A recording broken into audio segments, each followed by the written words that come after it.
এদিকে নির্বাচন কমিশন এবং এনআইএর বিরুদ্ধে মামলা তৃণমূলের মূলত ব্যক্তিগত কারণ দেখিয়ে সরে দাঁড়ালেন এবার বিচারপতি জয় সেনগুপ্ত। মামলাটি পরবর্তী বিচারক কে করবেন, কে হবেন, সিদ্ধান্ত নেবেন প্রধান বিচারপতি।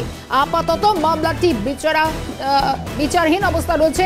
ব্যক্তিগত কারণ দেখিয়ে সরে দাঁড়ালেন বিচারপতি জয় সেনগুপ্ত। আপাতত মামলা ফেরত গেল প্রধান বিচারপতির বেঞ্চে। নির্বাচন কমিশন এবং এনআইএর বিরুদ্ধে মামলা তৃণমূলের ব্যক্তিগত কারণ দেখিয়ে সরে দাঁড়ালেন বিচারপতি জয় সেনগুপ্ত।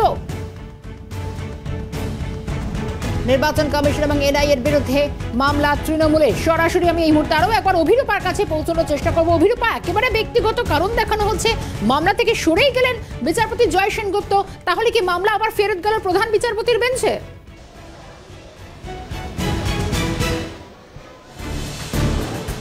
দেখো, এই মামলাটির একদম প্রথমেই বলে রাখি, আমাদের দর্শকদের জেনে রাখা ভালো, অল ইন্ডিয়া তৃণমূল কংগ্রেস এবং তারা মামলা করেছিলেন জাতীয় নির্বাচন কমিশনের বিরোধিতা করে বা জাতীয় নির্বাচন কমিশনের বিরুদ্ধে। তাদের দাবি যে এনআইএ অফিসারদের বদল করা হচ্ছে। তাছাড়াও এই কারণে এবং যে ভোট চলছে নির্বাচন কমিশনের আওতায় রয়েছে দেশের আইন শৃঙ্খলা এবং রাজ্যের আইন শৃঙ্খলা অবশ্যই, সেই কারণে জাতীয় নির্বাচন কমিশনের বিরোধিতা করে কলকাতা হাইকোর্টের দ্বারস্থ হয়েছিলেন তারা।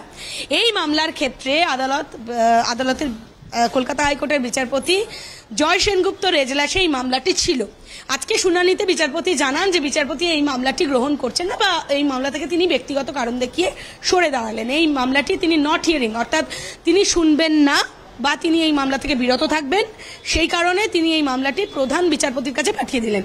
হিসেব অনুযায়ী বা প্রোটোকল অনুযায়ী কোনো সিঙ্গেল বেঞ্চ বা কোনো ডিভিশন বেঞ্চ যদি মামলা সরিয়ে দেয় বা নিজের এজলাস থেকে সেই মামলাকে বের করে দেয়, লিস্ট থেকে বের করে দেয়, তাহলে সেই মামলাটি চলে যায় প্রধান বিচারপতির কাছে। প্রধান বিচারপতি ডিসাইড করে দেন যে তিনি নিজে শুনবেন নাকি অন্য কোনো এজলাসে মামলাটিকে ট্রান্সফার করবেন। যেহেতু এখানে এজলাস সিঙ্গেল বেঞ্চের এজলাস, তাই সিঙ্গেল বেঞ্চে সেই মামলা ট্রান্সফার করতে হবে। তাই পরবর্তীকালে প্রধান বিচারপতি কোথায় মামলাটি ট্রান্সফার করেন সেটাই এখন দেখার বিষয়। আপাতত অল ইন্ডিয়া তৃণমূল কংগ্রেসের জাতীয় নির্বাচন কমিশনের বিরুদ্ধে যে মামলা, সেই মামলা বিচারাধীন অবস্থাতেই থাকবে যতদিন না পর্যন্ত প্রধান বিচারপতি কোনো নির্দিষ্ট ডিসিশন দিচ্ছেন, ততক্ষণ পর্যন্ত বা ততদিন পর্যন্ত মামলাটি বিচারাধীন বিচারহীন অবস্থায় থাকবে। আমার সঙ্গে থাকো, আমি আরো একটা বিষয় তোমার কাছে আসবো, কারণ একটা পর একটা গুরুত্বপূর্ণ খবর আমরা ইতিমধ্যেই যে খবরে হাইলাইট রয়েছে। নির্বাচন কমিশন এনআইএর বিরুদ্ধে মামলা